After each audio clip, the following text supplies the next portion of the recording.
qui est certain, c'est que la venue des talibans dans les grandes villes, leur venue au pouvoir, leur installation au palais présidentiel signifie assurément un recul par rapport à toutes les évolutions de ces 20 dernières années.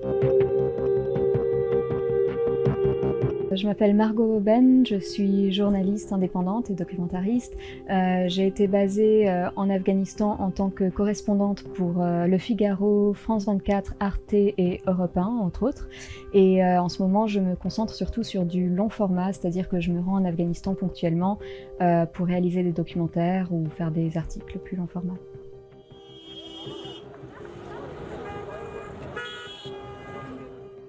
Ces images, elles s'expliquent tout simplement parce que les Afghans ont peur. Quand les talibans sont arrivés, ils sont arrivés sans violence, mais ils sont arrivés en masse et sans aucune opposition de la part de l'armée.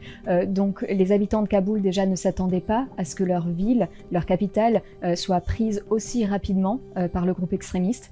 Et il y a énormément de gens dans cette ville qui sont ciblés, menacés par les talibans, qui sont déjà sur des listes noires, qui ont déjà été victimes de tentatives d'assassinat ou qui tout simplement savent très bien que leur mode de vie, leur mode de pensée ne correspond pas du tout au projet de société taliban. Ce qui est certain, c'est que la venue des talibans dans les grandes villes, leur venue au pouvoir, leur installation au palais présidentiel signifie assurément un recul par rapport à toutes les évolutions de ces 20 dernières années. Les talibans lissent leur image parce qu'ils ne veulent pas retomber dans les écueils passés, c'est-à-dire que lors de leur régime qui s'est établi en 1996 et qui a pris fin en 2001, ils se sont mis complètement au banc de la communauté internationale.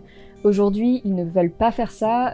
Certains talibans sont devenus en quelque sorte des diplomates, des politiques qui savent parler devant les caméras, qui savent faire une campagne de communication et qui souhaitent sûrement obtenir des fonds de la part de pays de l'Union européenne, de la part des États-Unis, afin de faire tourner le pays. Ce qui n'est pas certain du tout, c'est comment s'implémentera leur gouvernement, leur projet de société. Et un certain nombre de talibans, qu'ils soient simples membres du mouvement, combattants ou encore des commandants locaux, ne se retrouvent pas du tout dans les discours un tant soit peu modernes, ou en tout cas qui se veulent un petit peu évoluer de la chefferie talibane, de la chefferie politique talibane. Une chose qu'on peut redouter pour les prochaines semaines, les prochains mois, c'est l'avènement d'une guerre civile.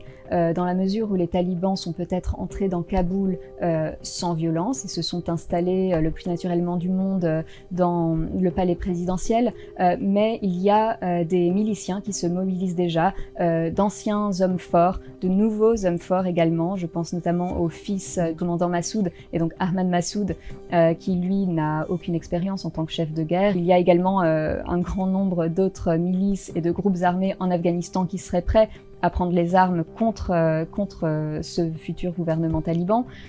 Donc ce qu'il y a à craindre, c'est que la situation dégénère en quelque sorte et que les talibans actuellement essayent de se donner des airs de dirigeants. Déjà, ils donnent des conférences de presse, ils rencontrent des médias étrangers, ils font mine déjà de donner des indications sur quelles pourraient être les règles de leur nouvelle société, les lois, en parlant des droits des femmes, etc.